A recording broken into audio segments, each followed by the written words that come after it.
You know, when I planned out this week's reviews, movies to review, I did not plan out that they would all, almost all, fall into specific niches or categories or be films that are going to be some content that's not going to be for everyone. But it looks like that may be the case. Such is the case with today's film, which is Lust, Magic, and the Witches Sabbath, brought to us by Andrew J.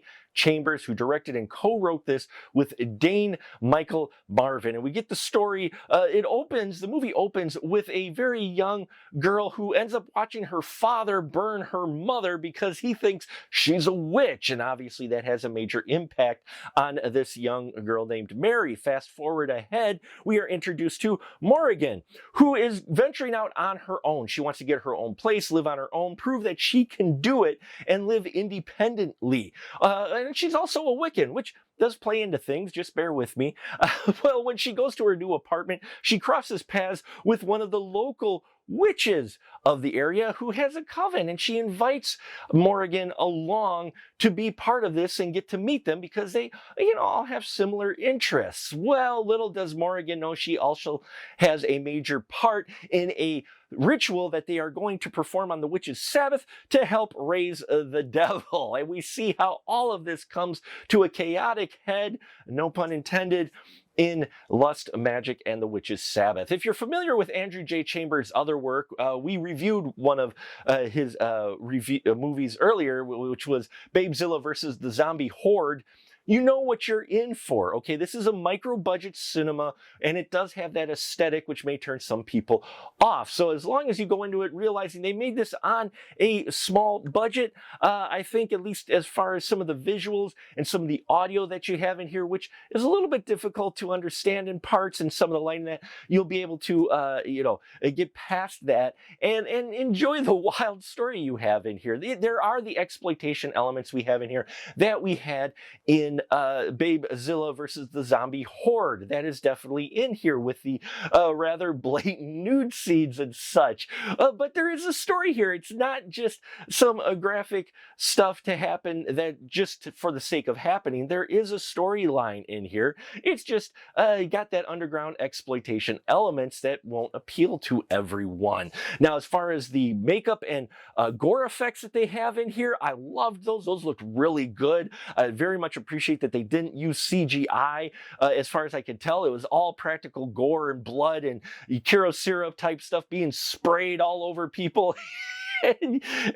and other things as well, especially when you get to the ritual part. So yeah, that looked great, and I always love when the practical effects are used, even when it's micro budget cinema, because they could go the CGI route, but then it really just shows its budget more. And what else looked really good were the makeup effects on the devil character played by Ari Lehman. Yes, Ari Lehman, that guy, the guy who first played Jason, is the devil in here, and you won't recognize him thanks to the makeup that they did for him. Morrigan Thompson plays Morrigan. She was in Debbie Does Demons, does a great job in here as this kind of innocent, a bit naive woman who ends up getting pulled into a group of not so great individuals and not realizing she's being manipulated. And she plays that very well, I thought. So Andrew J. Chambers does show up in here pulling a Alfred Hitchcock of sorts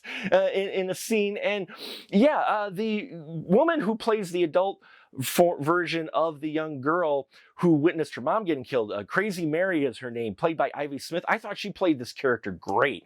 She's just this very highly religious person that's against all Satanism and really wants to go to extremes to stop Satanism in her area. And yeah, she just played crazy so well. I really enjoyed her performance. So it is going to be a bit of a mixed bag for those who aren't used to micro-budget indie cinema or who aren't used to Andrew J. Chambers work. But if you are familiar with Chambers' work, I think there's a lot of fun to be had here. If you're looking for that underground exploitive type elements in your indie horror, you're going to have that in here. There's some humor worked in as well, though I will say this felt a little bit darker in many ways than Babezilla versus the Zombie Horde. Yeah, so there you have it. Select taste for sure, folks. If you have seen Lust, Magic, and the Witches Sabbath, please leave your comments down below. Love to hear hear your constructive thoughts on it. Please check out our Patreon and like and subscribe and all that here on the YouTube. I got a lot more great content coming before the end of the year and would hate for you to miss it. So thank you for your support. Until next time, remember, keep that ticket stub.